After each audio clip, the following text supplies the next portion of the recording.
Assalamualaikum warahmatullahi wabarakatuh.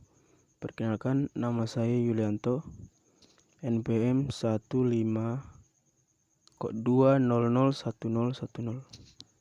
Prodi Ilmu Komunikasi kelas A. Dalam video kali ini saya akan mempresentasikan hasil tugas saya yang berjudul besar Pancasila sebagai Paradigma Pembangunan Nasional. Adapun judul kecil yang saya ambil yaitu Pancasila sebagai Pembangunan Nasional.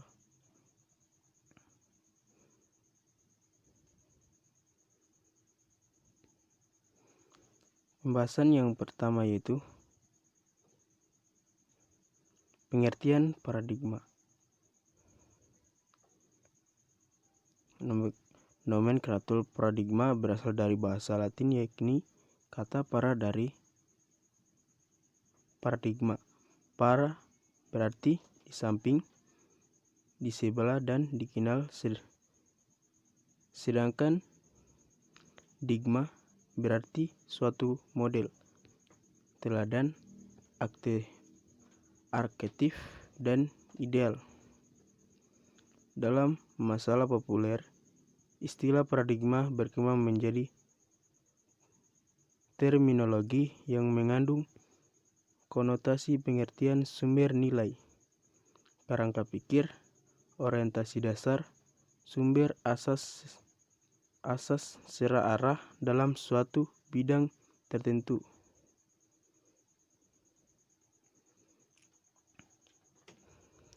Yang kedua yaitu Pancasila sebagai paradigma pembangunan sosial budaya. Pembangunan sosial budaya harus mampu meningkatkan harkat dan martabat manusia, yaitu menjadi manusia yang berbudaya dan berada baik dalam lingkungan sosial yang paling sederhana sampai pada tataran interaksinya dalam bernegara. Jika pembangunan sosial budaya mengesampingkan Pancasila sebagai dasar nilainya sehingga menghasilkan manusia tiada kejam, brutal, dan bersifat anarkis, jelas tertentunya dengan cita-cita menjadi manusia adil dan beradab. Berdasarkan Sila Persatuan Indonesia, pembangunan sosial budaya dikembangkan atas dasar penghargaan terhadap nilai sosial dan budaya-budaya yang beragam di seluruh wilayah Nusantara, menuju pada tercapainya rasa persatuan sebagai bangsa. Hal ini terjadi karena Indonesia Latin dan merdeka bukan dikarenakan oleh satu budaya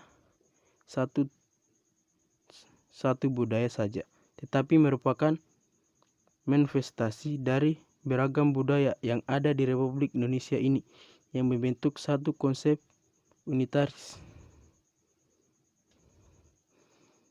Yang ketiga yaitu Pancasila sebagai paradigma pembangunan ekonomi. Menurut Kansil 2006, setiap negara yang ingin kokoh berdiri dari mengetahui dengan jelas ke arah mana tujuan yang ingin dicapai, haruslah mencapai pandangan hidup paradigma. Dengan memiliki pandangan hidup bangsa yang jelas, suatu bangsa akan memiliki pegangan dan pedoman bagaimana memecahkan dan membangun masalah ekonomi, politik, sosial, budaya, hukum, dan harkam yang muncul sebagai akibat dari gerak masyarakat yang dinamis dan makin maju.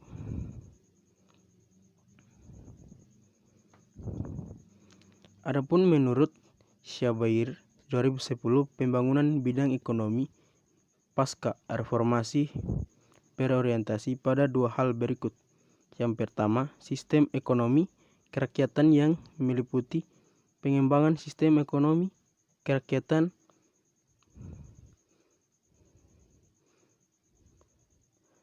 pengentasan kemiskinan, peningkatan pemerataan dan pemberdayaan usaha kecil, menengah, dan koperasi. Yang kedua, mempercepat proses pemulihan ekonomi melalui program pengelola kebijakan ekonomi makro dan mikro. Peringatan aktivitas pengelolaan keuangan negara, penutaan restrukturasi perbankan dan lembaga keuangan, pengembangan ketenagakerjaan, dan lain-lain.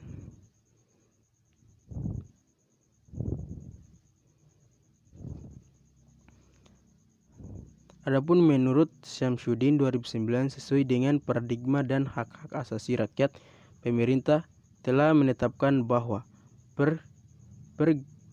pengelolaan ekonomi Indonesia diserahkan pada 3 bentuk bidang usaha, yaitu yang pertama, koperasi sebagai sok guru Indonesia yang merupakan bentuk usaha bersama yang berdasarkan asas kekeluargaan.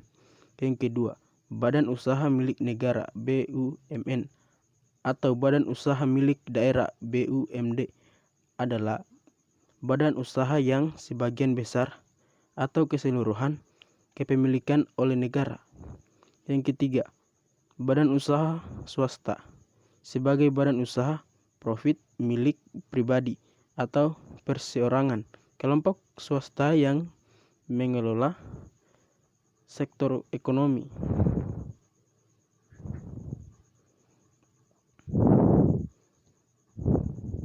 Yang keempat, Pancasila sebagai paradigma pembangunan hukum.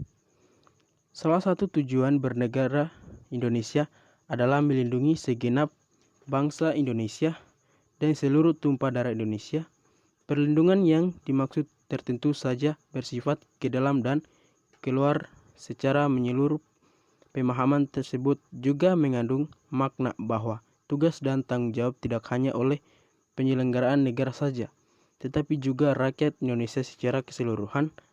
Atas dasar tersebut, sistem pertahanan dan keamanan mengikut sertakan seluruh komponen bangsa, maka sistem pembangunan pertahanan dan keamanan Indonesia disebut sistem pertahanan dan keamanan rakyat semesta.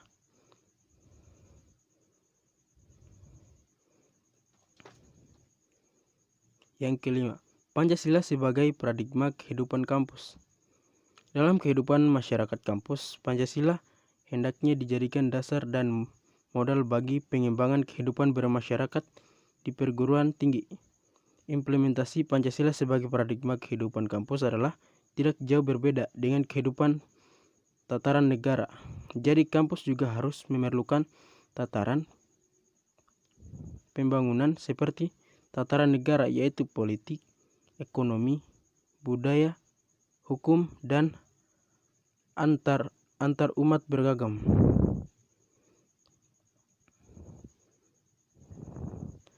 Adapun kesimpulan dari tugas yang saya susun yaitu Pancasila sebagai paradigma pembangunan dapat diartikan sebagai Pancasila sebagai kerangka pikir, sumber nilai, orientasi dasar, sumber asas, serta arah tujuan dari pembangunan.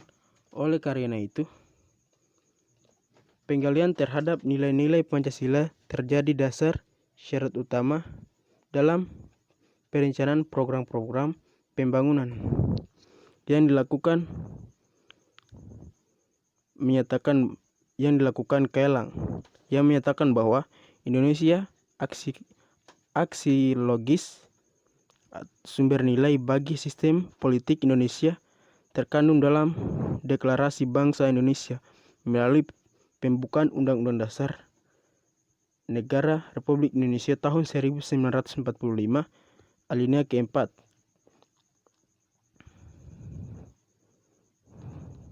Konsepsi ini menunjukkan bahwa dasar politik Indonesia terdiri dari keterjalinan bentuk bangunan kehidupan masyarakat yang bersatu, sila ke-3, demokrasi, sila ke-4, berkeadilan dan berkemakmuran, sila ke-5, serta negara yang memiliki dasar moral, ketuhanan, dan kemanusiaan. Saya kira itu saja hasil presentasi saya. Lebih dan kurangnya mohon dimaafkan. Assalamualaikum warahmatullahi wabarakatuh.